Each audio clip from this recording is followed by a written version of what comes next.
Hello, everyone. This is Robin Luther from Tosa Together.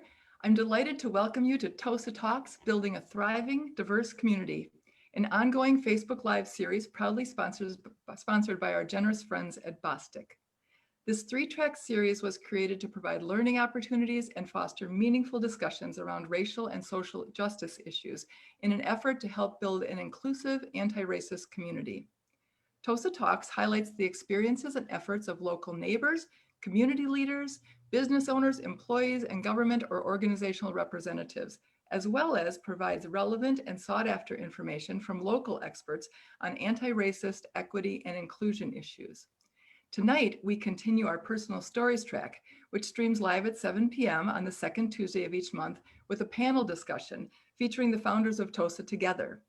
We hope you'll also join us for the Equity and Inclusion track on the third Wednesday of each month and the Government Department and Organizations track on the last Thursday of each month. Every Tosa Talks presentation includes an interactive question and answer session, and we encourage you to participate by asking your questions in the comments section under the video. Tonight's conversation will also be recorded and available for your viewing later on Tosa Together's YouTube channel. So let's get started. It's my great pleasure to welcome tonight's Personal Stories host, Amy Dito, who will introduce tonight's panelists. Thank you. Hello and welcome to Tosa Talks. I am Amy Dito here to discuss with you the amazing group of founding members, how we organized, came together, and created a mission and vision, and what has led us to expand our community projects. Tonight we have four amazing women that are on the panel. We have Lynn Worley, Catherine Reeby, Ann Heidkamp, and Margaret Arney. So first I'm going to ask each of these women to just give a short bio of themselves so they can introduce themselves to the group. Lynn, will you start for us?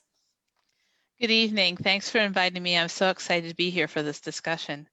My name is Lynn Worley, and I moved to Wauwatosa in 2002 and to take a job in the area. I didn't know Milwaukee at all when I came here. I did then buy a house in Wauwatosa in 2004 on the far west side. I live in District 8. I am on the UWM faculty where I teach sustainable peace building with a focus on tools for community change.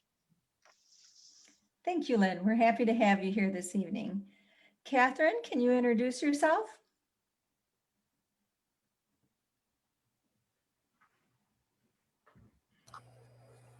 Good evening, everyone. My name is Catherine Reeby, and I live on the west side of Wauwatosa. I've lived here for 8 years, having moved from Sherman Park, and we love this pocket where we now live. We have amazing neighbors. Professionally, I've been a teacher of English to speakers of other language for many years, but hope to transition to a career in international development. I have 2 children who both attended both Whitman and Wauwatosa West. Some of their highlights of the time at West were APSE, which stands for American Public Policy Special Emphasis, and track, specifically hurdles, and also band for my son. Thank you, Catherine. Welcome, and we're happy to have you here with us this evening. Margaret, what can you share with us? Hello. I also moved to Wauwatosa in 2000, actually. So we're in year 20, and I have a daughter that is the same age as Catherine's daughter. She was born right here. I live on St. Charles Street, which is near Wauwatosa Village. And so my daughter went to Lincoln Elementary, then Longfellow, and just graduated from East. And just this past weekend, we moved her into college at Washington University in St. Louis. So I've also been involved in the Wauwatosa Village Neighborhood Association. I'm the president of the Neighborhood Association Council Board, and I'm a member of the Senior Commission, which was a really formative and good experience as we formed the Equity and Inclusion Commission that I'll talk about. Professionally, I work for the African American Leadership program that recently transitioned from being a program of Cardinal Stritch University, and we actually formed a larger organization which is launched, and very excited about it, called the African American Leadership Alliance Milwaukee. So leadership building and the African American community in the greater Milwaukee area has been a very strong professional interest of mine for about the last 15 years or so. So, all right. Wonderful. Well, thank you. Thank you for giving us all that information. I really appreciate it. Anne, can you tell us a little about yourself? Hi, and I'm just learning that I'm the longtime resident of Wauwatosa in this group. I'm in hike camp. I've been involved with social and racial justice issues since I came to Milwaukee in the late 60s to attend college. My family very reluctantly moved to Wauwatosa in the late 1980s from our home in Sherman Park, because we wanted to take advantage of the Chapter 220 program Suburban Preference, which allowed us as parents of white children to automatically get our children into our preferred integrated school in Milwaukee ahead of white parents who lived in the city. So we kept all of our work, community, and social focus on the city of Milwaukee. It was around the early 80s. Now I realize just when all these great people were moving into Wauwatosa that I began to meet Wauwatosa neighborhoods who shared my values around equity and integration, and also to heed the voices of Black leadership that really began to say very loudly that as white people, we should be talking with our white neighbors and working with our white suburban officials to end the hypersegregation of the Milwaukee area. So fortunately, I knew Lynn through church connections and was thrilled when she invited me to join the initial group who gathered to talk about a group working on equity in Tosa. And I feel very privileged that we've created this group and that we've learned that a small group of citizens working together with a goal and with taking advantage of our differences as a strength to create the change we've been involved with. Thank you very much, Anne. I appreciate you sharing. I am so glad to have all of you here talking about Tosa Together and how we didn't necessarily know each other beforehand and how those relationships have grown. So first, what I'm going to do is I'm going to have Lynn Morley share with us some information about the foundation of Tosa Together as an organization. She's the one who really pulled us together, and I think she's best suited to tell that story. Lynn? Sure. And I should point out before we get too far that Amy was also part of the early organizing meetings. So it's great that she is able to moderate this evening, be part of this discussion.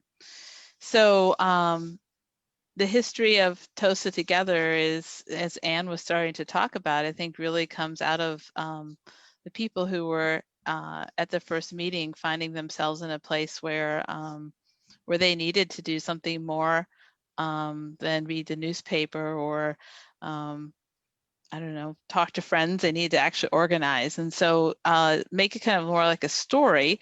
I will tell you that that time period, we take ourselves back before Tosa Together was founded in this August of 2016. Before that time, there was increasing across our nation uprisings around and civil unrest around our failure as a nation to really make good on the 1964 Civil Rights Act and all the work of civil rights activists, people who dedicated and lost their lives, and the fact that we just hadn't made those full transitions. And in many ways, it felt like we were sliding backwards into deeper divisions and segregation than where I thought growing up we were headed. So at the same time, you know, I had personal things that impacted my interests. I became a parent. I started raising children. I thought about the world I wanted them to live in. And I participated in something called the Milwaukee Mosaic Project. And then I participated in the YWCA Unlearning Racism. I was teaching about these subjects, but both of these experiences took me much deeper into how this was unfolding in the Milwaukee metropolitan region. So as a sociologist, I had a lot up in my head about this, but it became much more personal as I started talking with people and hearing their stories. Working with my students, understanding that I had moved into a city that many of the friends I was developing did not feel comfortable entering or living in, and that really disturbed me very deeply. And we thought a lot, my husband and I, about whether we would move. We started going to church in Sherman Park. We talked about it, but at some point it just became really clear that we needed to do the change in our own community, that to leave Wauwatosa and just let things unroll the way they were was not sufficient. So I thought there must be some other people who feel that way. And as Anne said, we had done some work before together. I reached out to her. I'd seen her doing some work, post Ferguson 2014. We crossed paths a few times on some other things. We'd done peace work, but I knew she was also interested in racial justice work. So I connected with her, expressed some of my frustrations. She did some great listening.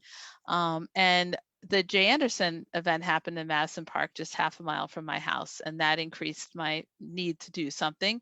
And then the uprising in Sherman Park happened just blocks from my church. And Anne and I continued to talk, and we just suddenly realized, we decided, well, we should call a meeting and let's see who comes. And so we reached out to people that we felt might be interested. We told them the story about what we were trying to do. We told them about our frustrations, that we felt there was a lot of silence in Wauwatosa around the post Jay Anderson shooting. We had reached out to the family, each of us. We'd reached out to city officials, and we just felt like it was very slow going and that we needed to make some more substantial change. So we called a meeting and hosted in our home. And we talked about what was worrying each of us. And at the end of the meeting, we decided we needed not only to be in communication together, but we needed to do some action, and we need an organization for that. So we set ourselves a goal that fall to continue to work with the Anderson family and also to write a mission and vision statement. So we'll real briefly share that with you. We've put it in the chat. But basically our goal was that we felt that Wauwatosa should become known as a welcoming and diverse community.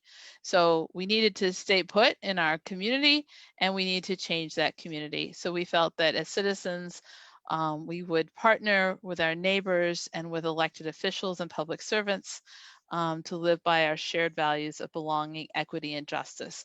And much of what we're going to talk about the rest of this evening is what we've done as a group and with that mission and vision. I'm actually real excited and real proud of what this group has done, and I'm amazed by what a bunch of people getting together and sharing their ideas and their skills can really do. I feel graced and lucky to be part of the group. We do a lot of work around, and we'll talk more about this, we do a lot of work that really focuses on listening and dialogue, genuine community, sharing deeply of ourselves. We're very strategic about the work that we do. We really confer a lot with each other. There's a lot of trust that I feel that we've built as an organization.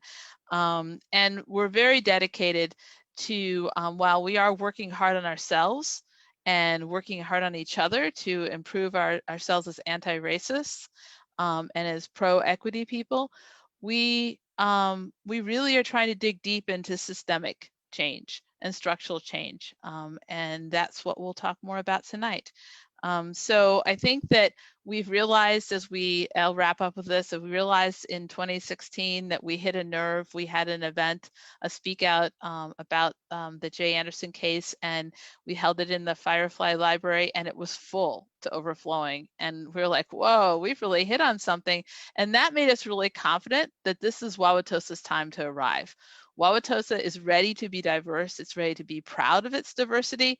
The school district was working hard on these. We got a good, relationship with them. We just realized it was time. And I think that emboldened us as an organization to really push forward with what are some very innovative and exciting changes that we have worked on in this city. And it wouldn't have happened without the partnerships that we formed with the very large organization that we have now. So thanks for that opportunity to share a little bit more about our origin story.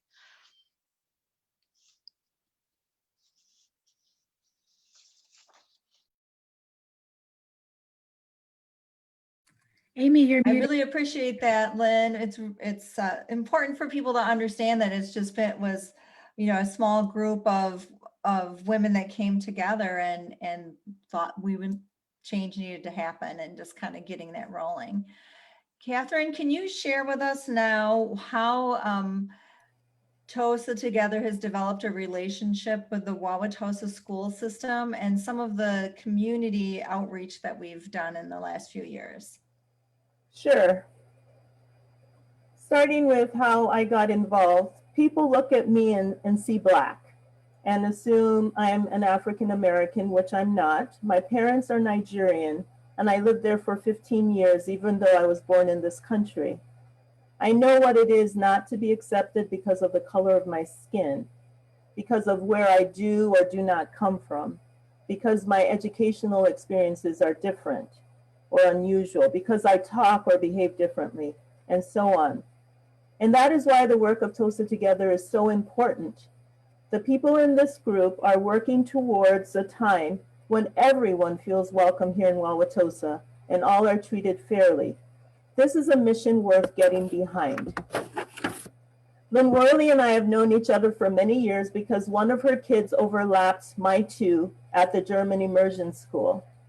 At the German Immersion School, I was chair of both Multicultural Night and Black History Month, which were PTA-sponsored activities.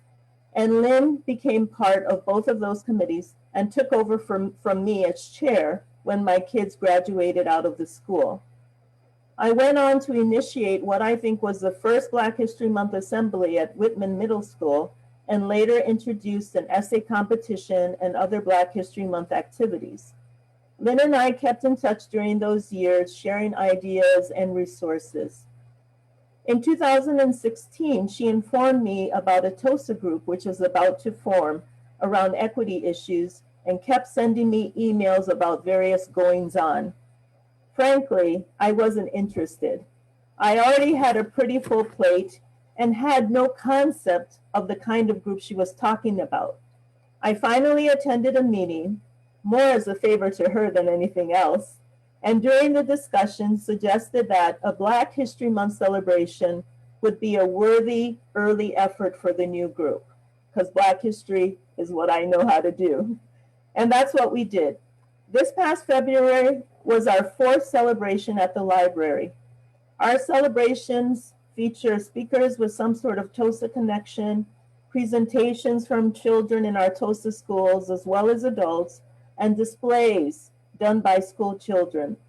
The turnout has always been good, and it's a cozy time to meet our neighbors and to learn more about Black history, culture, achievement, as well as see some of the talent of our school children.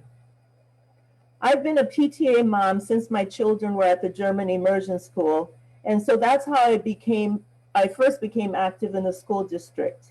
Then I started organizing the Black History Month activities at Whitman and became involved in the district level equity groups. When my son started at West, I started volunteering with the Black Student Union, BSU, and the BSU Girls Summit. My experience in all these fora were impetus for being involved in working on equity issues in the school district through Tosa Together. When my children first started in the district, it seemed the voices calling for change were scattered, weak, and often ignored, discounted, and sidelined. As a parent in the district participating in various equity groups, I've often been suffocated by meaningless platitudes and various excuses. Behind tight smiles and droning rhetoric, the message has been conveyed that our concerns and struggles have to wait. Significant consequential change was not the portion of students of color, at least not today, not now. Having Tosa Together as an ally has been crucial in amplifying the voices of the students and families of color who have been marginalized and disenfranchised. Tosa Together also realized that our library had very little programming that celebrated people of color. Besides book displays, there was very little recognition of Martin Luther King Jr. Day or Black History Month. So we had a discussion with the assistant director of the library, Robert Trunley, which was very encouraging. He has proven to be an ally and has worked with us to increase the secondary school and adult programming at the library around these events. However, our efforts to increase programming surrounding people of color in the children's library did not meet with success. This past year, we had several activities surrounding MLK Jr. Day and Black History Month. For example, the movies Selma, Hidden Figures, and 42 were shown at different times, and there was a scavenger hunt for children, as well as an art exhibit pulled together by the Wisconsin Art Therapy Association. In addition, the library has always been supportive of Tosa Together's Black History Month celebrations in the Firefly Room. We believe that such an important and strategic destination and institution, the public library has a crucial role to play in educating, creating awareness, and showcasing works about and by currently underrepresented peoples. Thank you. Thank you so much, Catherine. We appreciate you sharing that information and about how Tosa Together really created a partnership with the library and was able to encourage the library to expand on what they were doing and how open they were to that. It was really, really fabulous. So Margaret, can you share with us a little bit? I know you are currently a member of the Equity and Inclusion Commission. I'd like to hear a little bit more about that. All right. Well, the Equity and Inclusion Commission is a result of a very intensive, strategic, community-based process that came through Tosa Together as part of a bigger array of strategies. So we're asking ourselves what needs to change in Wauwatosa in order for us to really have this feeling of belonging, have a feeling of place, justice for essentially all this for the citizens that are not identified as white. And I was particularly interested in this because of work that I had done around structural racism and understanding the history of Milwaukee and the metro region through the lens of how do we get to be so segregated. And in part of that was looking at a study that was done in 1979, I believe it was, out of UWM, that actually has the wording of the racially restrictive covenants that existed between sellers and buyers of property. So instead of our segregation laws being encoded in like city ordinances or something like that, they were actually in these documents between people. So it's really between people that we need to start undoing the structure underneath. So the cultural programming that Catherine was talking about is just being more visible. It's like a lot of people have a different map of Wauwatosa based on what Wauwatosa really has been until probably the mid 80s. Wauwatosa, especially in the 2000s, it's been growing and growing. It's gone from having like just a couple percentage points of people of color to now getting closer to more like 10, more like 15%, and it's going up. So structurally, it's like, okay, we need to deal with cultural piece, but we also need to make a structure within the city government where we are elevating and discussing and being conscious about how do we become a community that acknowledges, celebrates, and works well with a diverse population, with a population that's different from the vision of the people who originally put this whole thing together. And my personal thought and my conviction is that we're powerful. The people who put together the original undergirding of the systems of racial separation did that for reasons that they had and frameworks of mind that they had, values that we have. And we are just as powerful. We have different values. We have different ways of seeing the world. We have different ways of understanding things, and we want to create something different, and we are just as powerful. So I was very, very excited about taking on this policy shift and opening up a structure within the city government to give a voice to what has not had a voice. And it was very clear to me, especially with the Jay Anderson, with his death and with the responses and non-responses that we got from the city, that we really needed to do something at the city level. So, but really, I really credit Lynn and Anne and the whole Tosa Together group with really talking about strategically, what do we need to work on? So we asked ourselves, well, what do other cities do? What do they have? And we found these structures. We found committees, we found commissions, we found departments, we found things like that. Lynn's students did a lot of research, and Lynn and Anne and I watched student presentations when she was teaching at Mount Mary, and that was really exciting to see the young people. And we looked at the language that different cities use. We looked at peer communities and thought, okay, well, how can we take what's gone well in other places and bring something and build something that's really unique to Wauwatosa. And Wauwatosa has a lot of volunteer commissions and committees and things like that. And if you've ever talked to somebody, you might hear about like the Civic Celebration Commission is always looking for new people. So I had been in conversation with our prior mayor because I wanted to get involved in the city, and I had a number of interests. And I actually, years ago, had said to her, if you ever do something on diversity, I want to be there. So she linked me up with the senior commission where Amy and I actually served together.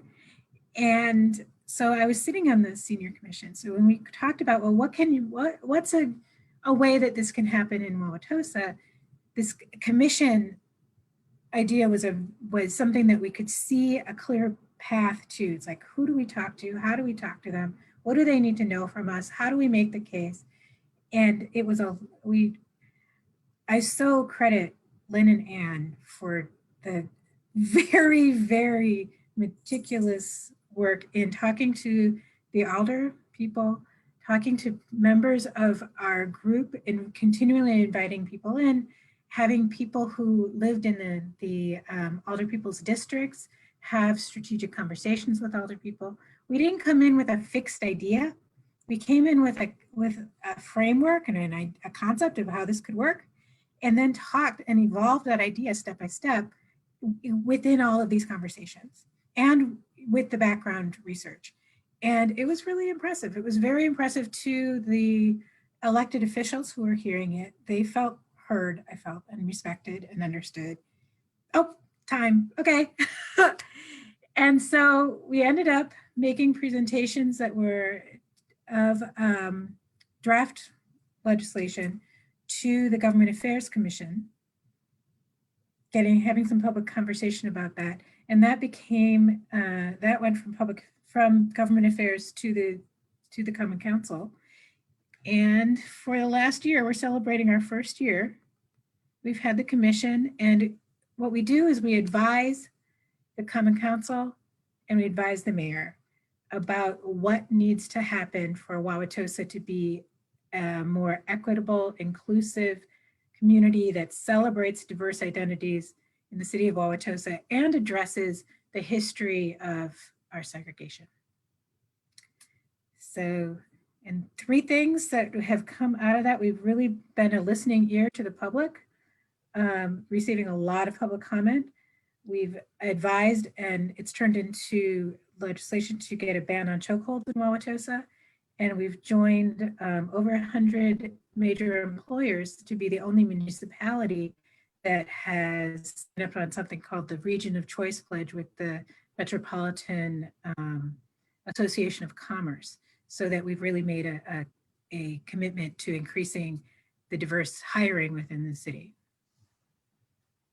Fantastic. There's really a lot of wonderful work going on there. And I think time-wise, it really was perfect because, you know, it didn't get set up and going until last fall, but now as we came into all the changes and you know, just the feelings that have been occurring in the last few months, I think that that Equity and Inclusion Commission has been a real strength for Wauwatosa and has really helped guide the city council. So thank you everyone who worked on that. Anne, I would like you to talk a little bit now about what Tosa Together has done as far as working on some of the policing policies here in Wauwatosa. Okay, thank you. Several of the issues that are involved with this have already been mentioned, which will be helpful to kind of tie things together. But when we started to discuss equity in Tosa in that late summer of 2016, the issue of policing obviously came up. As Lynn mentioned, it was in the wind across the country, and also because of local incidents. But all of us who gathered were aware of situations of like young Black people, residents of Wauwatosa, students in our schools, having the police called on them by citizens reporting suspicious activity simply for walking down the street. We were also aware of things like what appeared to be a disproportionate number of Black drivers pulled over for traffic stops. But as Lynn had said, forefront in our mind that summer was the recent shooting of Jay Anderson by a Wauwatosa officer, which raised a lot of questions about what and why that, and the way in which that happened. Some of us have participated in protest about his death, as Lynn mentioned. She spearheaded efforts of citizens to write to the police chief asking for a public forum. We didn't get any responses. But as we came together as a group, we really had to debate, do we want to get involved at the beginning in an organization that hoped to be involved in building relationships and understanding? Did we really want to get involved in such a controversial issue as a police shooting? And we decided that we absolutely could not ignore that if there was going to be integrity in our work. So as Lynn mentioned, we were able to meet with the Anderson family. We heard their concerns about some of the police actions that occurred that night.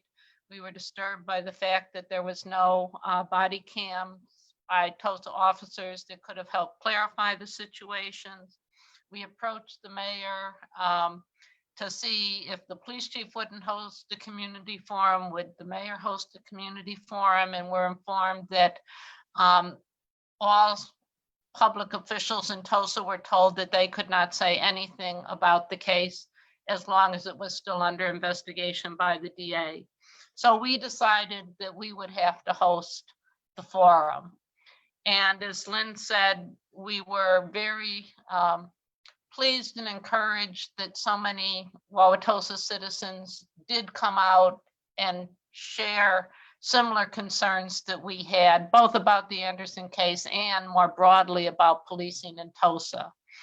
And we were also happy that by allowing the Anderson family to present their issues that night, and it was well covered by the press, that their issues and concerns were able to become public.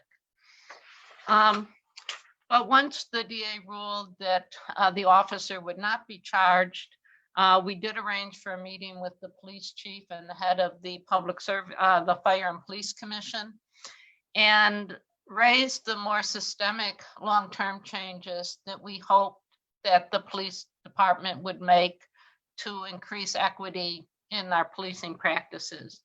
And those included body cams for all officers, training on implicit bias and de-escalation training, hiring of more officers of color, better processes for submitting complaints about officers' behavior, data on the traffic stops by race, and better communication between the police and the community.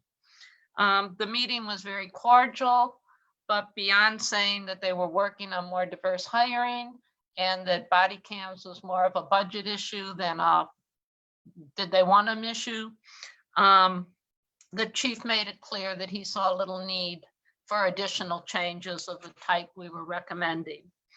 So then we took our concerns to the mayor and the city council and found out that due to state statute, they had very little authority over the police department or the chief, and that authority rests with the Police and Fire Commission, but that in fact their authority over policing practices is also very limited, unlike in the city of Milwaukee, where the Police and Fire Commission has much broader policies and much broader powers over police practices.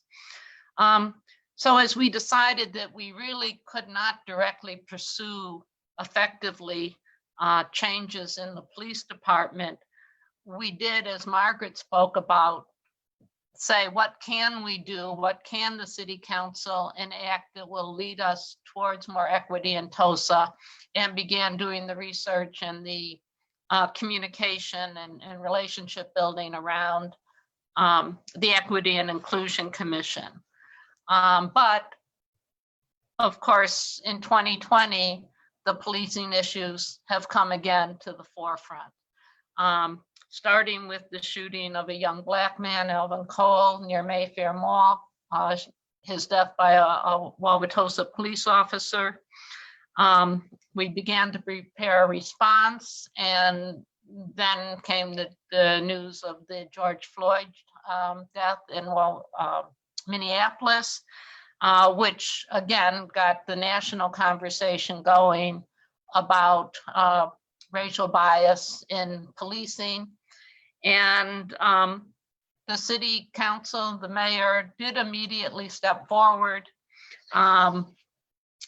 to begin talking about changes, the chokehold ban, and so on. And Tosa Together submitted our broader recommendations to them. When the word came out that the officer involved in the Cole shooting was the same as in the Anderson and in a previous death of a person of color the year before, the focus became on the community protest around firing that officer. So Tosa Together has supported the transitioning of that officer out. We've continued to work with the public officials within their limited scope of authority to press forward for long-term systemic change in the department.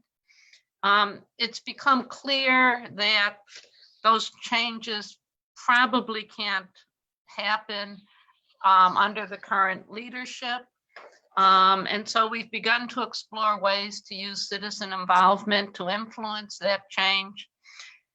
And so obviously policing isn't the only issue we're working on, but I think we realize that without changes in policing, that all the other changes to improve equity in the city won't make us the welcoming and safe city for all that we envision. Policing change has to be part of that whole change for equity.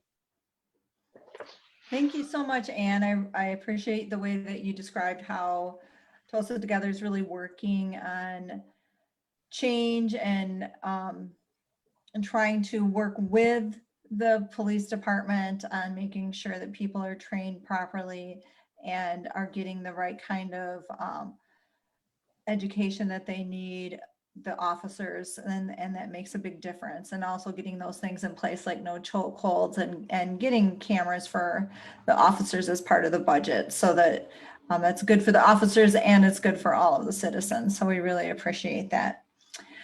Well, I wanted to just address the panel with a few questions. We did get a question that was asking, it seems like the middle of the road folks when it comes to equity and social justice have been somewhat turned off by the protests that are happening. What can we do to help them understand the dynamics of the demonstrations and why sometimes protests, go down a street and are, can be disruptive yet peaceful? Who would like to speak to that? Okay, Lynn. I can try. I actually just had this conversation with someone recently, and I think that it's really important to keep in mind that the racism is very much alive in our country and in our city. And when somebody speaks out publicly about it and how it is affecting them and their family and their loved ones, that's a reminder of our consciousness, of our realization that this is important. As a white person, for the most part, I can go home and close my door, although I will say I'm a parent. Two of my children are African American, so my door doesn't close as easily as it used to. It's much more present in my life, what it's like to live constantly with wondering if something that just happened was about the color of their skin, and for them to wonder that and talk to me about it regularly. But I think of the protests, which is an American freedom, a right to protest. And I know it's disruptive, but it really helps me to remember how important this work is. And I hope that as a community, we can find, each person can really find how they can go about making this change, because Wauwatosa has a real opportunity here. I strongly believe that we can thrive if we embrace this identity of being racially and culturally diverse. We're what we might call an edge city on a community city of Milwaukee. And we have a real opportunity here. So and even though it might be annoying, I think, there's a lot of things that happen in my neighborhood that annoy me. But this one is about people's lives. I mean, this one is about thriving, and I want all of my neighbors to thrive. So I don't know if that fully addressed it, but I do think it's important to realize that, different people express themselves in different ways, and some people are showing up at meetings. Even the protesters that I am aware of and talked to have been very much using other strategies as well. And I like to try to think of them, folks who are in the streets protesting, as a reminder of us being conscious of this really, really desperate need for change in our society. Thank you, Lynn. I appreciate that. I think I like the way that you talked about, there's a lot of things that can be disruptive in your neighborhood, but we're really talking about people's lives, and it's a chance to have some expression about that.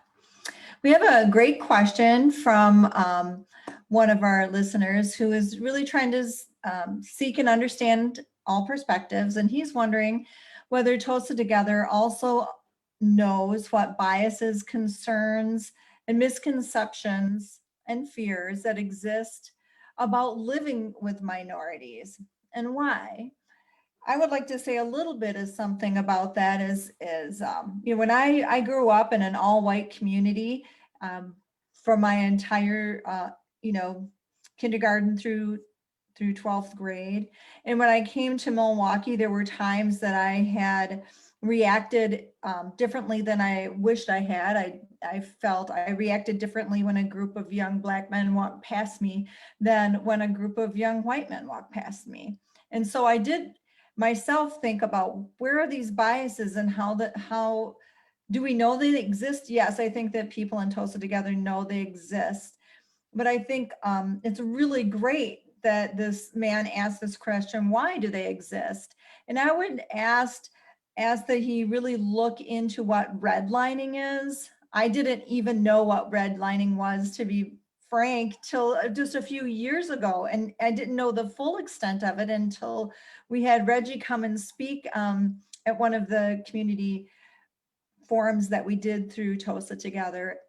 But if you really understand what redlining did and how that people of color were oppressed from, getting loans from banks, being able to move into the neighborhoods that they wanted to, be able to attend the schools that they wanted to.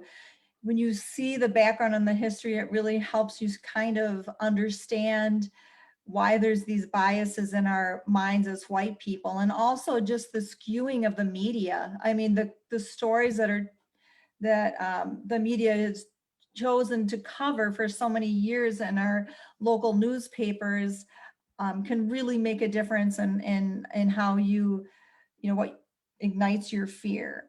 Do any of you, the other women on the panel, can you speak to that about how you feel about white biases and where do you think those come from? I'd like to speak to that a bit. I grew up in Milwaukee, on the east side in Shore, just one block into Milwaukee from Shorewood. But my family, our first house had been more on the north side. So I went to grade school just off of Capitol Drive, and then in a school. It was a Catholic school. We had a lot of white teachers, but the kids in the school, the families, the neighborhood was a Black neighborhood. And then our parish was integrated. But then my neighborhood near Shorewood was a white neighborhood. We had our first kids of color moved in when I went to college. So I grew up crossing the color line in Milwaukee every day, literally. So my experience was that there was a certain idea that what came with Blackness, particularly, was there was an idea in the mind of my white neighbors that everything that Blackness was really associated with crime and poverty, and like those people over there live so differently. And if we are in a good neighborhood because it's a white neighborhood. There's a good school because most of the kids go there are white. So good and white got associated, and African American, Black, and bad are associated. And that's so deeply interwoven into the reason for the reason for the restrictive covenants, the reasons for the way things were built is and the valuing of property, and I learned about this later, that when you talk about redlining, that property was valued and remains valued as much by the condition of the property as the race of the people who own the property. So it creates this very severe bind that we're in as a nation, and if we're and it's not taught in schools, it's not well understood. It's kind of like this big secret. And as I educate myself and I learn more, I'm always learning more. I'm biracial, by the way. I have a white father, and my mother is from the Cape Verde Islands, which are islands off the west coast of Africa. So I have this perspective, and I get it. I get it when people are like, I don't want anything bad to happen to my good neighborhood. But that is so locked in on so many things that are so destructive for all of us. Because the other thing that I know is that it means we can't be friends. If I can't have a neighbor who's different from me, that person's not going to be my friend. My kids aren't going to grow up with their kids. We're not going to have these shared experiences. We're not going to have this togetherness. It guarantees that we can't have that. We can't have each other if what we have is this hypersegregation. And when people are protesting, it's not because they're just trying to annoy someone. It's not a political agenda. It is about life. It's about life and death and choices and opportunities, and just, it's about everything. So let's just take a breath. And it's very, very, very hard to see the world from somebody else's perspective, especially when one has been trained not to.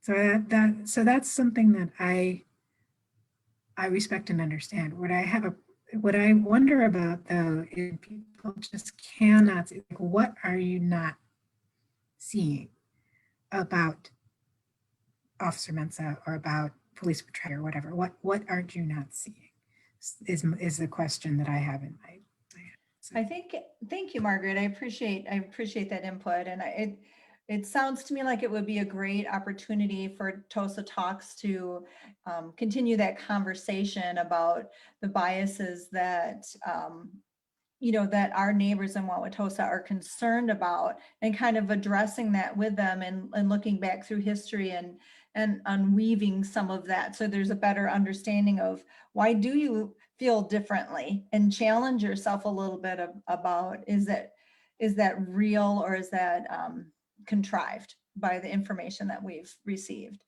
We did have one other comment. Someone was asking if we had responded to the awful racist letter that had gone out. And I did want to let that person know that, yes, we certainly did respond, and we did release a press release. You should be able to find that. Is it on the website, Anne? You have to unmute, honey. I don't know if it's not on the website, but it should be on our Facebook page. Okay, great, great. Just look under Tosa Together. Okay, great. Because what we did, yes, we absolutely responded to that. Thank you for that question. It's very important for us to, we kind of work together. We have a couple of main people, but we do pass these things around and try to get the language that's something that we agree with, as a group. So yes, we did respond. Well, it's about that time, ladies. It's 7:58. So we're looking at closing up, and I just wanted to thank everyone again, Catherine, Margaret, Anne, and Lynn, for being here. A shout out to Joanne and Miriam and Suzelle, who also were there that first day. Some other lovely, amazing women. Just such a wonderful thing to be part of. So thank you all. Thank you to our Facebook Live audience. Thank you for the questions and for taking time to listen to what we have to say here at Tosa Together. And I just wanted to let you know that next Wednesday, September 16th, will be our equity and inclusion track, and we'll feature Chantel McKinley speaking on being an ally to people of color in the workplace and the community. And also, mark your calendar for Thursday, September 24th, when our guests will be Wauwatosa Mayor Dennis McBride. This is Amy Dito from Tosa Together, and it has been my pleasure to be here tonight. Thank you again, all of you, for listening in, and we hope that you interact with us as much as possible in the future. And have a good evening. Good evening, everyone.